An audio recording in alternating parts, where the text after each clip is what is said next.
Party people, welcome back to another episode of the Bush League Huddle Fantasy Football Podcast. I'm your host, again, Fabio, joined by Raj and Nacc. Welcome back, Nacc. Big welcome back. Oh man, it feels good to be back. I missed you guys yesterday. Listen, the feeling was mutual. It was nice, but it was weird being just two on the pod. I was like, okay, bouncing ideas off Raj. Then it's like I'm looking around. And it's just, that's it. But it's very good to have you back. They say two's company, three's a crowd, but not in this case. Week 6 is officially in the books. Josh Allen put the team on his back though and got that dub despite being without James Cook, who was I don't want to say last minute inactive, but pretty close to it. Pretty much. Yeah. It's like it was like the Christian McCaffrey Jordan Mason thing, I feel. Yeah, that's a very good comparable. Yeah, there was jokes that Davis was going to come out on the podium and say that he was slated to start on Friday. That's funny. Like what Mason said. That's hilarious. They beat the Jets in Meadowlands, and they seems to have taken a chokehold on that division. Right now, they're sitting 4-2, and they're really in control. And as usual on our Tuesday episode, we'll break down some key takeaways from Monday Nighter, dive into our ever popular love-hate for Week 7. And don't worry, we'll touch on how we all fared in Week 6, love-hate, to keep us all accountable. I think some of us stank it up this weekend like we just walked out of a P. Diddy party. But that's a different conversation. Ding. Ladies and gentlemen, please be sure to check out our Monday episode where we go over our winners and losers from Week 6. We dive into waiver wire and fab players, highlight players to keep an eye on for the future, and give you a list of guys that you can finally, pretty much give the axe on your roster. But before we begin, ladies and gentlemen, please like, follow, and share on all of our social media platforms, Instagram, Twitter, TikTok. Download and listen to our podcast on Spotify, Apple Podcasts, YouTube, and please ask us questions. We're always active and we're always responding with lineups, sit starts, trades, and all that fun stuff. But we do have some pretty big news to get into before we get into the love-hate. Davante Adams has been traded to the Jets. Raiders get a conditional third-round pick, which turns into a second if Adams is first or second team All-Pro, or he's on the roster for an AFC Championship game or Super Bowl. And they also got a box of Kleenex to dry their tears. I'm sure Mr. Darkness Retreat had nothing to do with that. Huge, man. There's no collusion.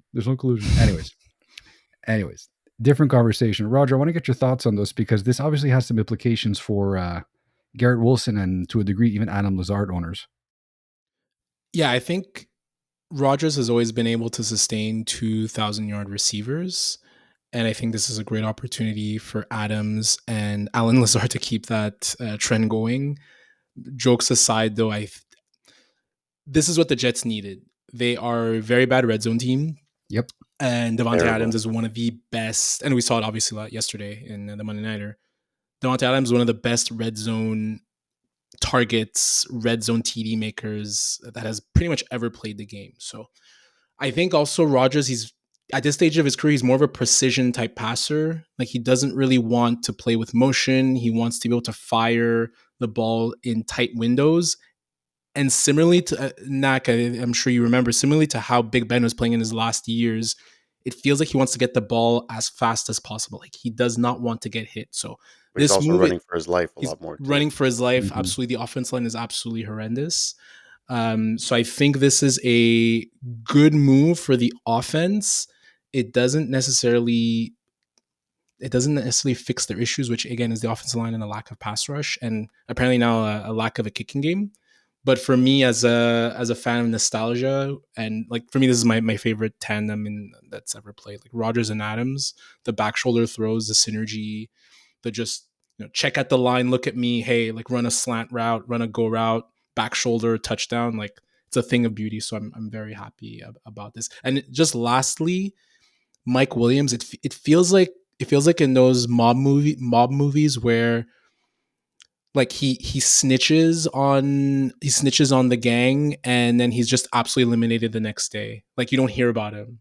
Like he gets the silencer in the head and you just never hear about him again. It's unfortunate for him. It's the Joe Pesci scene walking into Goodfellas. Exactly. He's all happy. Hey, look, it's Davante. Not really. Exactly. It's interesting. Like, so I don't disagree with that at all. Also, I got some feedback from some of our followers on TikTok real quick. So Matt Schilling, who was at Bankroll Bets on TikTok, he's a longtime Jets fan. He's super pumped. He mentioned to me today on how this is this is one of the best moves the Jets have made in recent years, which I don't really disagree with. He expects Adams to pop out of the gate and assuming he starts this week versus Pittsburgh, and he expects him to go automatically like 6 receptions, 80 plus yards, at least one touchdown. He's mentioned how the Mike Williams drop last night really embarrassed the Jets, which is I believe Rogers alluded to that on the McAfee On podcast his today. press conference, the press Also, conference yes, last his night press. too. He did it. He killed him on his press conference. Yeah, Just like told him like he wasn't he supposed to murdered him. be. So I think that was like I guess the straw that broke the camel's back last night, and maybe that was what finally Yeah, forced. the deal was done at midnight, so Oh, there it is. it was Crazy. done right after the game. There it is.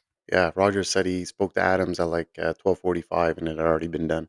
My God, my God. Well, it's going to be something super interesting to follow. That division just got a lot more interesting, and another division also that's going to get a lot more interesting. I think right now is your division, Nacc. Pittsburgh are going to be starting Russell Wilson this weekend. It seems as if he's been taking the first team reps, setting him to Yeah, potentially start Sunday night versus the Jets, as opposed to Justin Fields, who's been performing pretty well so far. he played sick on Sunday. 2 rushing touchdowns too Yeah. So I don't know. was How, cool. how do you like? I want to get your thoughts on that. I don't like it. Um, Yeah. I would have been okay with it, even if they had gone 2-0 and Russell Wilson started week 3. That's more like, okay, you don't lose your job type deal. But now you're 6 games into the season. You're 4-2. You're now tied with Baltimore, who looks like a machine with Lamar and Derrick Henry. And now you're just going to go screw all that up by throwing Russell Wilson in cold um, in a week 7 game, against a Jets D that's pretty good, especially on the outside. So it's just confusing to me. I know he didn't go out and say he's the starter. They said he's taking first team reps and he's in consideration to start. And he also did say they'll both play for sure. So it just seems a little bit weird. I know I heard another side of the spectrum where people said like they owe it to themselves to see what they've got because it hasn't been 100% perfect, which I do agree with that. It has not been perfect. They've won 3 games with less than 300 yards of offense. So that's first in the league.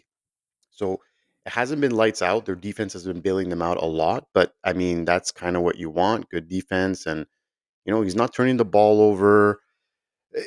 It just seems like a strange move. Like again, Yeah. let's see what happens. That's what he was signed for to start basically. So I don't agree with it, but I mean, look, I guess I'm intrigued at the same time to see what he can do.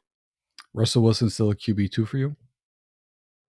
Right? I wouldn't start him this week, Yeah, especially versus the Jets. It's obviously not an and then ideal matchup. especially if they have packages for Fields, he might lose like that goal line red zone stuff where he's gonna like run it in. So it's kind of like basically a fantasy nightmare right now in the QB situation. I don't know. Again, it's very very surprising that they would do this, but it's such a Mike Tomlin thing to do.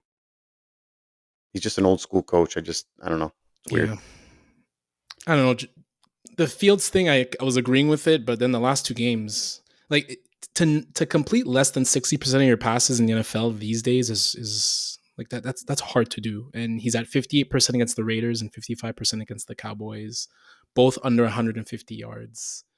So some of the stuff that's rearing its head when he was with the Bears, like I'm starting to see it again. So I didn't think it was a good move early on because I thought he was playing really well, but I don't know. Lately, from a fantasy perspective, it's good, but from a real life football perspective, And their offensive line is in shambles. So like that's what's kind of like his escapability factor is what's kind of making him like a better play because I feel like yeah, Russell Wilson's going to be more of a pylon back there, as we Yeah. just mentioned. Alluded to thick, close quarterbacks. I think like Harris and Warren are going to benefit because they're going to get a bunch of dump offs from him for sure. I think those are the two that benefit the most right out the gate, and maybe Pickens because he likes to throw outside and like he does still have he has one of the best long balls in the game. So I mean maybe they benefit, but I don't know. I gotta see it before I comment more, but definitely confused. Yeah, definitely. I did not expect that news coming out today. And another piece of news I was not expecting that was going to come out today was wide receiver Amari Cooper being traded to the Buffalo Bills. It's like I feel like it's the Oprah GIF where it's like you get a wide receiver, you get a wide receiver. You Big it's move. just they're being traded everywhere. This is I'm very happy for Amari Cooper, like as a player, as an individual, because he finally gets out of Cleveland and he goes to a quarterback that can actually get him the ball. Albeit like, last year at about 1,200 1,000, yeah, 1,250 yards last year, 5 touchdowns. Um, I mean, a lot of that probably did come from Joe Flacco too, but still, this is going to be a very interesting scenario right now in that division that just got a lot more They had fun no to watch. choice. They had no choice once the Jets traded for Adams. Yeah, and it happened They had to make a move. hours later. But It's as if they're like they were teeing it saying up and just ready to let it go the second the news dropped. yeah, and what they said today was Adams is due still $11 million off of the rest of his contract right now, and because the Browns converted all of his money this year to signing bonus, so they converted like 19 point something of his money to signing bonus. They only owe 800 and something $1,000 to him for the rest of the season. It's So that amazing. become and they didn't have cap space, so that worked out like perfectly Yeah, for the Bills. There's going to be a few more dominoes, kind of like Hopkins is going to get traded. Maybe Christian Kirk. There's going to be more dominoes to fall in the coming weeks for sure. that's a good point. I agree with that. So that's a pretty big chunk of big news. So keep ladies and gentlemen, keep your eye out for this stuff. It's obviously going to affect your fantasy football lineups. But before we really jump into anything else, also we still have a Monday Night Football game to talk about. Raj, what was your key takeaway from Monday Nighter? Man, Ray Davis looked good. That was my key takeaway, especially as a James Cook owner. And I was a bit worried before the Monday Nighter that he wasn't going to play. So I ended up looking for other options. I didn't end up picking up Ray Davis, which I regret now. But I think he's going to end up being a problem for James Cook owners. And I think the big thing is the physicality.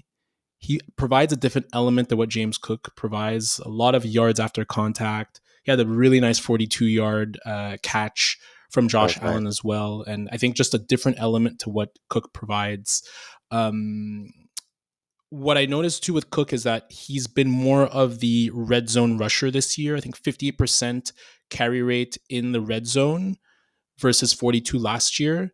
So that's been an interesting element with Cook, but Davis, again, with that more bruising element, yards after contact, I could see him taking over some of the goal line carries. And if he's going to be that good in short yardage and as a physical runner, I think it also alleviates Josh Allen from being that goal line inside the 10 runner too. So that was my key takeaway was how good he looked, and a really nice story too. I think he Yeah, was like in a foster home or something yeah, for like He was the homeless first. for a bit He was too. yeah. homeless He for a was long homeless. time. Like, so a really nice story. Seemed really And a humble friend in of the his, I post think it game. was a friend of his family took him in Yeah. So I just and thought it helped was a him really out. nice story, and I think someone who is going to have to be accounted for in fantasy this year. No, I don't disagree at Yeah. all. I think Ray Davis I think he showed up last night, and I think it's definitely going to be something to take into account going forward for the rest of the season. Knack, what's your key takeaway from Monday Night Football? Yeah, we touched upon it a bit in the intro, but the Jets' defensive and offensive lines, I think they're both in shambles. Like, I guess, yeah, the Adams news got a lot. The Jets fans excited this morning, you know, but Aaron Rodgers getting hit way too much, Yeah, getting sacked way too much. They're not having success on the ground as much as with the two quality running backs that they have. That especially we thought Brees Hall was going to be the number one running back this year, and he just hasn't looked it really. And the defense's line is just as bad, like you alluded to before, Roger. Like they're not getting pressures, they're not rushing the pass rush. The pass rush is just inexistent. They got gashed by that. We just talked about Ray Davis last night for a fourth round rookie. And look, they lose in the trenches, and they can have all the playmakers they want at wide receiver and all the playmakers they want at quarterback. But if you can't win the line of scrimmage, you have serious issues, and you're just not going anywhere. So as much as the Davante Adams news was nice and everyone was happy about it, I think until they fix those defensive and offensive lines, I think they're going to have issues still going forward. what they needed really was the Hassan Reddick news, as much as it Yes. probably wouldn't have hit Oh the yeah, airwaves. That yeah, Well, wouldn't have he hit as much as the airwaves, but that's yeah. when they needed. But he they gave him permission to seek a trade now. Yeah, He hired Drew Rosenhaus. yeah. Rosenhaus. When I heard that he hired Drew Rosenhaus, I thought it was going to come.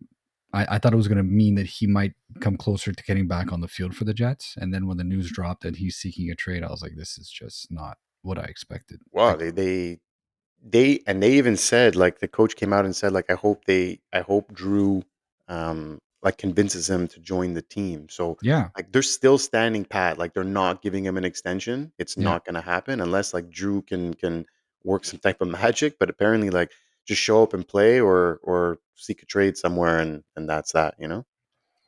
Yeah, it's too bad. Really had high hopes with him being on that defense, which is already a fantastic defense. You had Hassan Reddick, and it's like, whoa. Anyways, my winner, my takeaway from last night. This is obviously prior to the big news dropping, was that both Jets wide receivers are startable and getting it done. So Garrett Wilson went eight receptions on for 107 yards, one touchdown, 24.7 points. His connection with Rodgers the last 2 weeks is really growing, and despite being matched up versus a tough Bills defense who give up the fifth fewest fantasy points to wide receivers, and have also prior to last night had yet to give up 20 points to wide receiver at all for that matter. He really turned it on. 10 targets, which was a nice chunk of targets for last night. So prior to obviously the Adams news, Wilson looked like he was going to be a wide receiver one for the rest of the season. Same thing with Alan Lazard. Obviously, he caught that Hail Mary bomb, which was a since it's a Aaron Rodgers special. He went 6 for 114, one touchdown. Um, Third straight game of 7 or more targets. He's actually wide receiver 11 on the season, which is Madness, ridiculous. madness. And Wilson is wide receiver 7. So Lazard, again, not a flashy name. He could have been a weekly must start. Now up until further notice with the Adams trade, I mean, I think you can argue he could be in a flex spot every single week, but it's to be discussed, I think. Garrett Wilson obviously is still a weekly must start, but But you see, I think I agree with Raj now when, Garrett Wilson might be the third option because he's more of that like shifty wide receiver, and Lazard and Adams are just better route runners. So he knows that they're going to be at the spot he's going to be. That's what the problem was with the connection I found with Garrett, is that he's too shifty. He's too doesn't get to the spot where Rogers needs him to be. And I think Adams and Lazard, like, they're better route runners, and they know where the ball is coming, so they know where they need to I be. think they're better route runners for Aaron Rodgers. I think, Yeah, yeah, I think it's more that. I think it's just a question of Aaron Rodgers' level of comfortability, because even, like, correct me if I'm wrong, Lazard wasn't even putting up points like this when he was in Green Bay, even in his best His years. career high was 850, and I believe 8 to 10 touchdowns. Right. And now he's on pace to obviously destroy that right now. So I think this is an issue more with how Rodgers just they doesn't necessarily have that trust with Garrett Wilson. Mind you, they had Cobb there also. That's So yeah, I why. was just Cobb gonna. there That's what too. I was gonna say. I see Wilson in the Randall Cobb type of role, maybe more so in the slot. Mind you, they're all really good. All three of them are really good in the slot. Davante Yeah, Adams is amazing in the slot. But I Right. think what's interesting about this is it's going to be a lot of interchangeability. And I was just looking at Aaron Rodgers' completion percentage. It's all time low, 60, just below 62%. Yes. He's typically Yeah. in the 68% range. And I actually, now that I'm thinking about it, the Jets have lost a lot of close games. And I really do see some of those third down conversions that they're not able to make. And again, that red zone aspect that Adams is able to be a benefactor with, making a big difference for them. How do the Jets have to finish the season for the rest of their schedule to make the playoffs? 8-3. 8-3. That would put them to 10-7. That would be on the cusp of wild card. Not even winning the division, cusp of wild card. That'd be 10-7. That's 8-3 for the rest of the way is 10-7. Are you yep, doing a preamble for a Joe Namath guarantee? absolutely not. This isn't my team. I got nothing to guarantee about this. Yeah, it's I could definitely care tough, less tough about the sledding Jets for sure the struggling. rest of the way. Yeah, no, they definitely gotta they gotta go, as a former coach would say, all gas and no brakes, I think. Rest in peace, Robert Saleh. Moving on. Well, you So that was our can't that make, what is it? You can't make chicken salad with What was Chicken. the expression? Yeah, I don't do that. If you With want to chicken take fingers? that, You can't make chicken salad with chicken fingers, man. I thought we were gonna kill that. I don't know. So, ladies and gentlemen, that was our Monday night recap. Thank you very much for tuning in. We're gonna continue with this weekly episode over here. So, bye-week public service announcement: Dallas and the Bears are on bye for Week 7. So, please keep an eye out for that. Please adjust your rosters accordingly.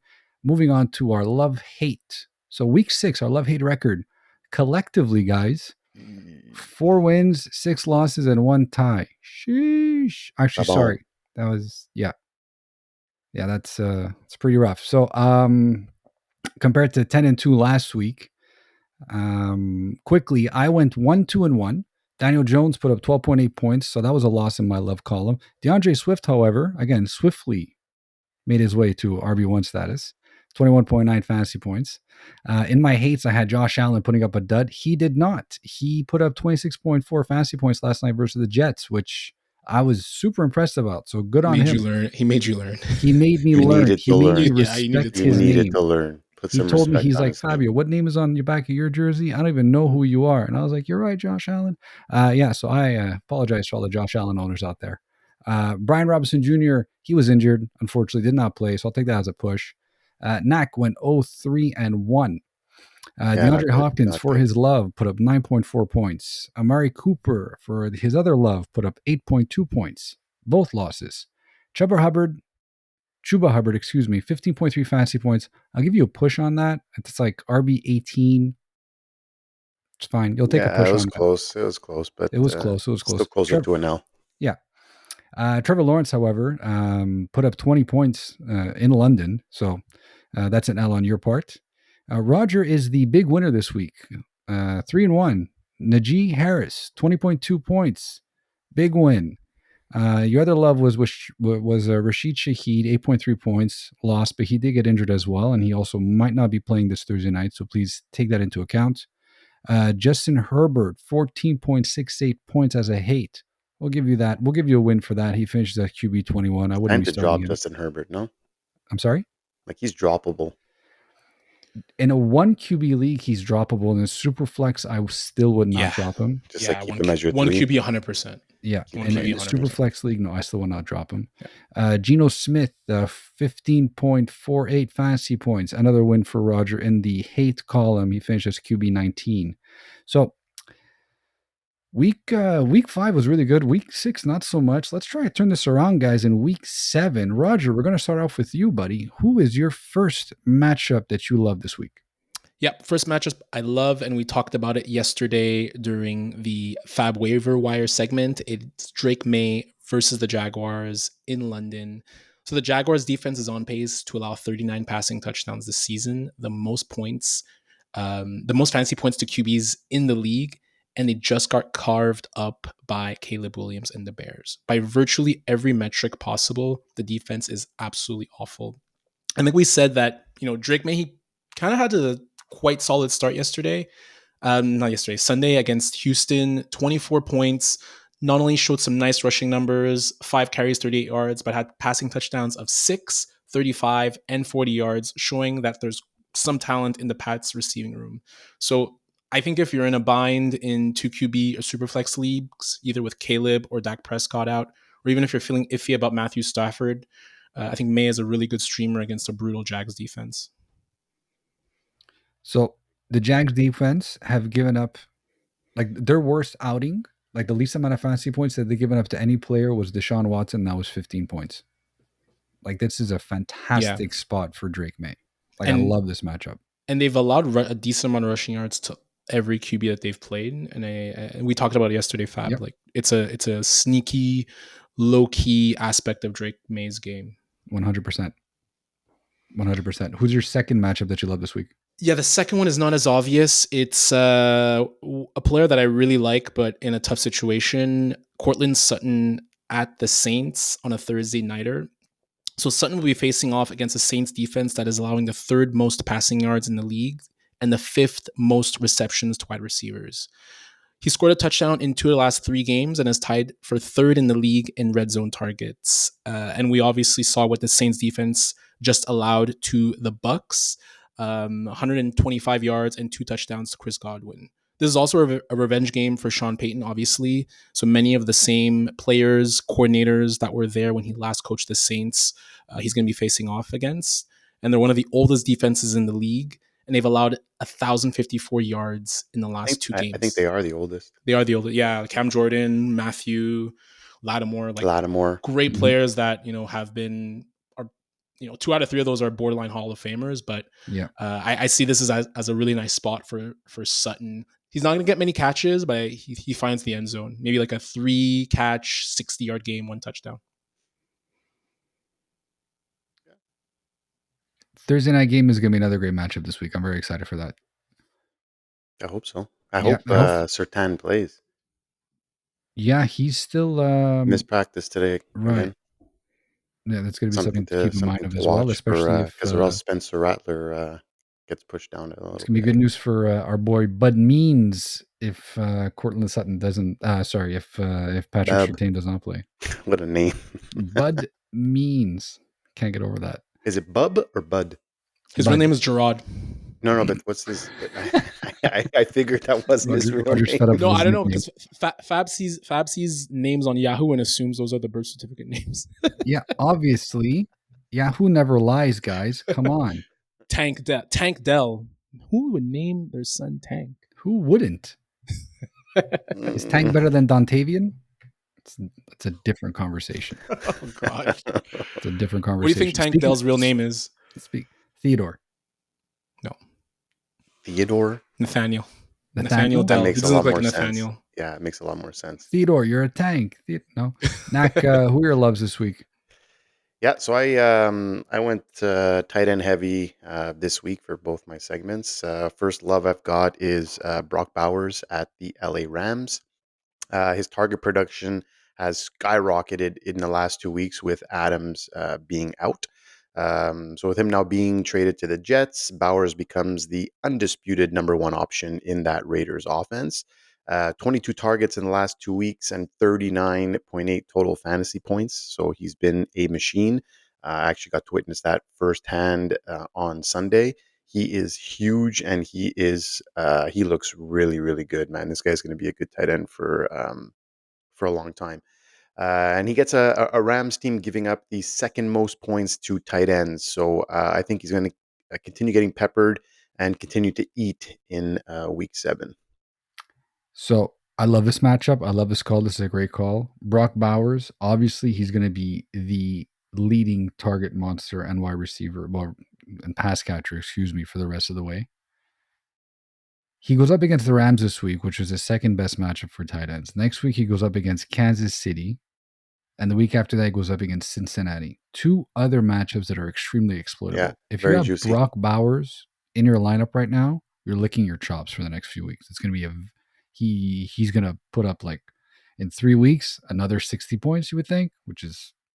Yeah, he has a chance to hit 100 points in a 5-week span, which would be insane for a tight end.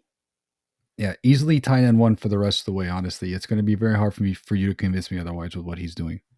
And it's going to be his show going forward.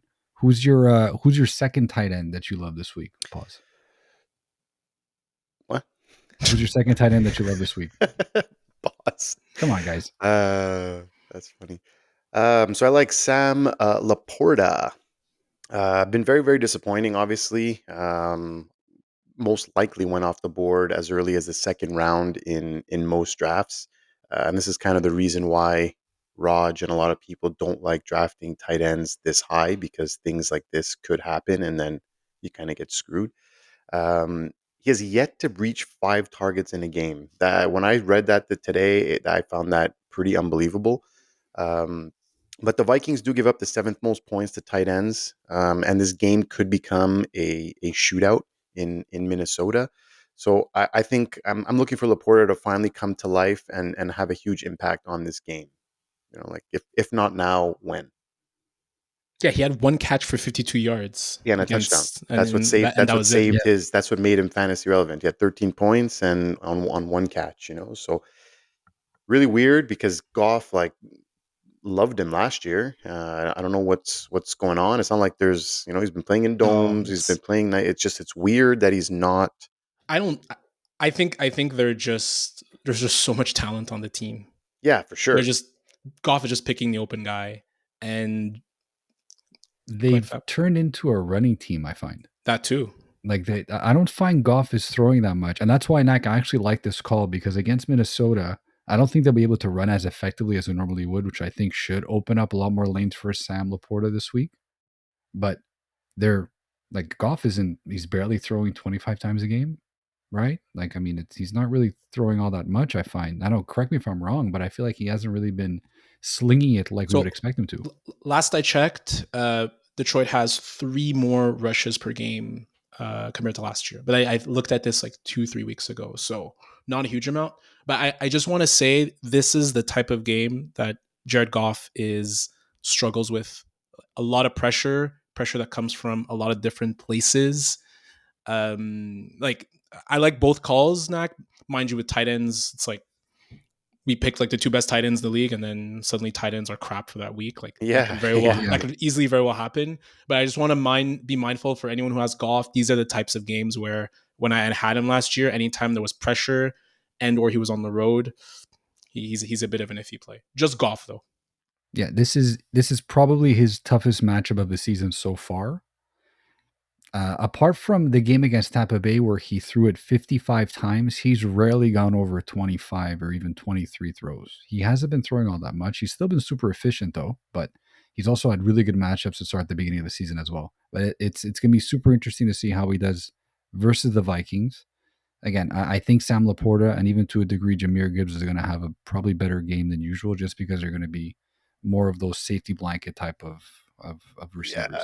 yeah, I see him getting into the flat a lot, Yeah. this game. That's kinda where it stems from, and I know he can make some stuff happen with his feet, and he could, truck people, so, um, I think he finally has the game. No, I like this call. Roger, I see you. I see you because I got Pop Douglas versus Jacksonville in London, my friend. My boy. Demario, excuse me, Roger. Demario Pop Douglas. Douglas. We mentioned it in we mentioned it 2 in yesterday's Pats in the episode. love. Pats. 2 Pats in the love. Dude, that's a lot. Hey, C'est beaucoup ça. we gotta make call. We We gotta gotta can't sandbag here with no, 2 elite tight ends there. we can't.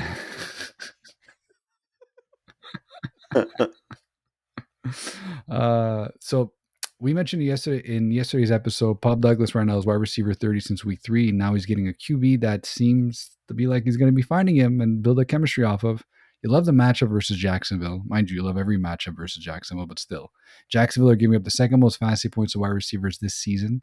They've surrendered 14 passing touchdowns, most in the NFL, Wild. and 277 yards per game passing, also most in the NFL. So, Roger, I echo your sentiments 100%.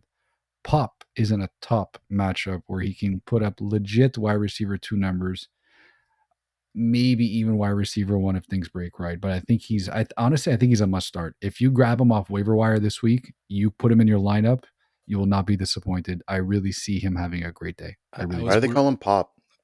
I was worried Fab was going to make a snap crackle pop. Yeah, Plugs Rice, I know. plugs That's Rice why I was Krispies. racing to make my comment, but why do they call him Pop for real? I'm not going to lie. I wrote Does he that like Rice sentence Krispies or? I didn't realize that it rhymed, but that's fine. I don't know why he's called Pop. We'll have to get Nick Boras, our resident. Hold on a second. Pats, Niners, Tampa Bay, and now Raiders fan on the episode. So he might be able to give us some feedback into why DeMario shrinks down to Pop. Anyways, all the same. Just a quick thing on Douglas and May. Josh Downs was Drake Maye's wide receiver at North Carolina in college, and Downs played a lot of slot receiver, and May Pepper, he had the highest amount of targets to Downs in the slot. So I think it could be an interesting chemistry aspect there between May and Douglas. That's a great comp. That's a really nice comp. Yeah, so there's something. It's something to look into and look forward to for next Sunday morning at 9:30 in the morning Eastern time. My next matchup that I love this week is Baker Mayfield versus Baltimore Monday Night Football. Guys, Baker has been cooking. Like he's QB2 on the year. He's only half a point behind Lamar. He went up against a tough New Orleans defense last week and put up 32 points, 4 touchdowns. Yeah, he threw 3 interceptions, but still, he got it done when he needed to get it done. Baltimore is not a scary pass defense. They've been giving up the second most points to opposing quarterbacks this season. And when tested versus competent QBs, they've broken, not just bent. So Tampa Bay offense right now is rolling like a well-oiled machine. This could turn into a shootout, which I think will help Baker and company hit fantasy football pay dirt. He's a QB1 for me this week. Top end QB1. Yeah, hard to I disagree. think he's a QB1 every week. Yeah, I think it's a QB1 every week, but and again, I think now after week 6, we have a big enough sample size to say like, okay, Baker Mayfield is who he will be most likely for the rest of the season. Like you guys come up man. like Derek Carr after 2 weeks, we're all like crazy about it, and same thing with Baker Mayfield too. Baker, the last 3 weeks he put up 90 points practically. yeah. Put up 90 points, 12 touchdowns. Sorry, 9 touchdowns, excuse me. Like he's been getting it done. Baltimore has the name brand defense for the run game, but against the pass, it's They're vulnerable a bit. Yeah. Yeah. Yeah, and I think they can be had, as we say. So this is going to be a great matchup that I'm looking forward to. And if he's in your lineup, guys, I know it's not a spicy name, but it actually is a spicy name. Fire him up, put him in your lineup. 1 QB league, 2 QB league, super flex, wherever you have him, you start him. So those are our loves for the week. I'm looking really forward to going 6-0, guys, next week on our loves. So good job, everybody. Now we're going to move on to the hate section. Roger, who's your first hate this week? Yeah, first hate I have this week is Kyler Murray versus the Chargers. The Chargers are giving up 13 fantasy points per game to QBs, the 4th fewest passing yards in the league. And I think we'd all agree that Kyler Murray's play has been extremely uninspiring and inconsistent, despite being the QB8 on the season. He's had 14 or fewer fantasy points per game in 4 of his 6 games. And obviously we saw that Marvin Harrison is in concussion protocol. I believe this is a Monday nighter, so he does have time to recover. But the outlook for week 7 is iffy if we look at what happened with Malik Neighbors. Even with Harrison, the Cardinals' offense has been lacking an identity and is not getting the ball consistently to their playmakers, be it Harrison or Wilson. So I think Kyler has to utilize his legs more. And I just don't see him as a set it and forget it QB1 in 1 QB leagues. And I think there's combinations in 2 QB and Superflex leagues where I wouldn't mind sitting him. When does Call of Duty come out? The new Black Ops? I think it's going to go downhill from there. I think it's end of the month, but yeah. Yeah, so Kyler Murray fantasy owners, time to sell now. We were all high on it. Nacc, I remember you. I was definitely high on him. We all Kyler. were high on him, and rightfully so. He started off super hot too. I mean, look, he's still QB8, he's still fantasy right? relevant. Like he's number relevant. 8. It's not like he's, It's just the ride's been really rough. Yeah, for sure. The inconsistent play, and obviously like 14 points. So his big weeks were where you had like 30 plus points, right? 28 and 32, if I'm mistaken. Yeah, something like that, where it obviously brings up your numbers. You never want to get a 14-point week, but you take those 2 out, and he's averaging like 15 points a week, right? Which is not great. And the 2 that he did score those games against were against the Rams D, which is not. They had 3 touchdowns, and they're not a great defense this year. And San Francisco, we actually had to rush one in. It's because he had that big 49-yard run, but otherwise he was bottled up the entire game. Yeah. So no, from a passing perspective, he hasn't been all that great. So yeah, I don't disagree with this call at all. Yep. Who's your second matchup that you hate, Roger? Yeah, second matchup I hate is James Cook versus the Titans. The Titans have actually had a really strong defense in 2024, be it against the pass or the run, but especially against running backs. They've allowed the 5th fewest yards per game to running backs and only a 3.32 yards per carry average and 1 rushing touchdown. The last time they faced a running QB, which was Malik Willis, they allowed him to run for 6 times for 73 yards and a TD. So I could see Josh Allen taking advantage of that weakness. But in our home league, obviously in the Bush League, I'm likely to sit Cook, who's dealing with a minor toe injury, and start mixing Josh Jacobs or even Dobbins instead. Tennessee are a very good run defense, and they don't get enough credit always for been. it. Oh, yeah. And they've only given up 1 rushing touchdown to running back so far this year. Like it's not. You see Tennessee on the schedule, you're like, oh, okay, it's going to be a cakewalk. It won't be. This is going to be a very tough matchup. I don't disagree with this call at all. Yep. Nacc, I think you have some more tight ends that you want to talk about. Yeah, I went tight end heavy this week. I wanted to change it up. First hate of the week is going to be my boy Pat Freiermuth versus the Jets on Sunday Night Football. So, as we mentioned above at the beginning of the pod, um, Tomlin came out and said Russell Wilson is taking first team snaps. So, it all signs pointing to him starting on Monday Night Football. It's been fairly disappointing season after signing a big extension in the offseason, 4-year deal. And if Wilson does start, things might be getting worse for him before they get better. Wilson doesn't like throwing too much to the middle of the field, so I don't see him as a real strong play. And then add the fact that the Jets are giving up the 7th fewest fantasy points to TDs. I think this has stinker written all over it. Yeah, and Pat, like you mentioned, he hasn't. He teed you up for another stinker joke there. No, I can't. especially I with can't tight take them all. ends. They can't all be layups. You got to work them into the conversation. They just I was become a lot waiting more for you organic. there. It's nice. Pat Freiermuth, he's only got 2 games, more than 6 targets. And with the change of quarterback too, you kind of think that like his stock even Yeah, it's decreased going a to be little bit off. more. Like it's the time. There's going to be no timing with the tight end and stuff No, besides practice. But yeah, I definitely don't like the matchup this week. no, and the Jets have been very stingy against tight ends so far. Only Dawson Knox scored a touchdown against them, and apart from that, like it's been pretty much it. No, so definitely not a call. I don't disagree with this call either, guys. We're rolling. We're doing really really well. Who's your Who's the tight end before Freiermuth? Heath Miller. Heath? That's crazy. I can't. Well, there was like Wow. Eric Ebron in the There was middle. Ebron. Yeah, Yes. Ebron was there. They have They had the Steelers that have guy a from type. who's the guy that came from the Chargers? It was like the worst signing ever that we made. Man, who did we sign from the Chargers? How long ago? Like close to Ebron days. No, I can't think of it. Man. But the Steelers, just to say, the Steelers have a type for their tight ends. Like they don't want, Yeah. they don't like Kyle Pitts type tight ends. They like, Yeah, but he had the most. Freiermuth was the most comparable to Heath in the Yeah. sense of like Block- good Yes. pass catcher and could make guys miss and like Yeah. you know like red zone target type deal. Good blocking tight end as well. Yeah, exactly. which is what they exactly. look Had for. He's exactly what they were looking for. A good They look for that good old traditional Penn tight end, State boy, basically. you know, Yeah, good old Penn State boy. Um, And who's your next guy?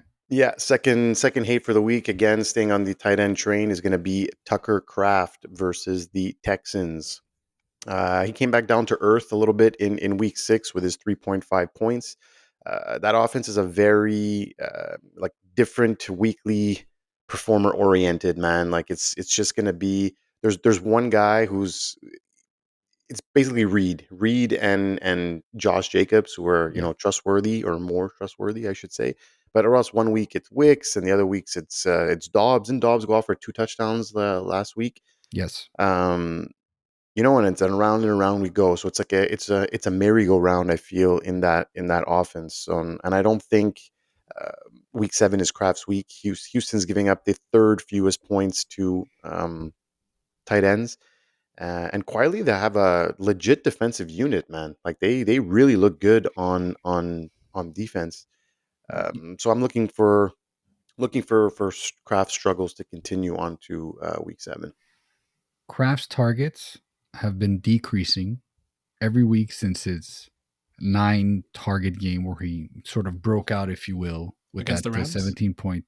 I'm sorry? against the one against the Rams. The one against Minnesota, where he had 6 receptions for 53 yards and a touchdown and a 2-point conversion. Then the one against the Rams, he had 5 targets, 4 receptions, and 2 tutties. And then he put up a dud last week. But ever since like that Minnesota game in week 4, his targets have been decreasing every single week. Yeah. And I think those targets will continue to decrease this week as well. I think Nacc called it though, like that Minnesota Green Bay game where Love threw like almost 50 times. It exploded all the stats, and sure. I think it made people kind of overinvest on, like, I was invested in Wick, a lot of people invested in Kraft, and even Kraft had the nice game against the Rams the week after, I believe, but it was like a broken play. I think the defender slipped and he was able to run. He was able to run for like 52 yards. So it's a bit of a fugazi for him. Yeah. No, it's definitely going to be a tough game for Mr. Kraft this weekend versus the Texans. Don't disagree with that whatsoever. On to my 2 hates this week. I have Mr. David Montgomery at Minnesota. Whoa. Yep, this is a big call. So man's been on fire in 2024. 5 straight games of 15 plus fantasy points, 6 rushing touchdowns on the season. Currently RB10, but I think the fun stops this week. Divisional away game. Mini are giving up the second fewest points to running backs. Only surrendered 1 rushing touchdown, which leads the NFL, and 67 rushing yards per game, second least in the NFL. Yeah, I Monty think doesn't catch as Baltimore's much with, which again further limits his upside in this tough matchup. And I think he finishes outside the top 15 this week. He's a low end RB2, in my opinion.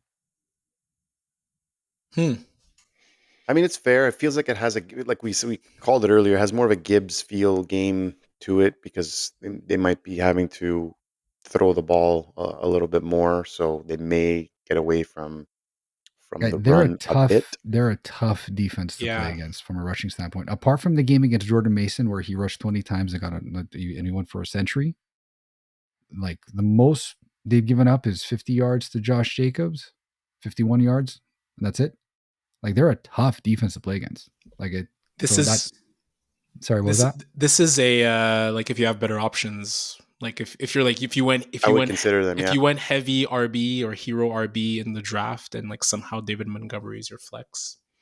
Yeah, if you're in a scenario where you have, and this is very possible, you have like Brees Hall, David Montgomery, and Joe Mixon that you just grabbed. Like you're starting Joe Mixon over Montgomery. You know what I mean? Or like I don't think Montgomery, depending on who you have else you would be crazy to sit him. He's been extremely consistent, but this is a matchup definitely to avoid.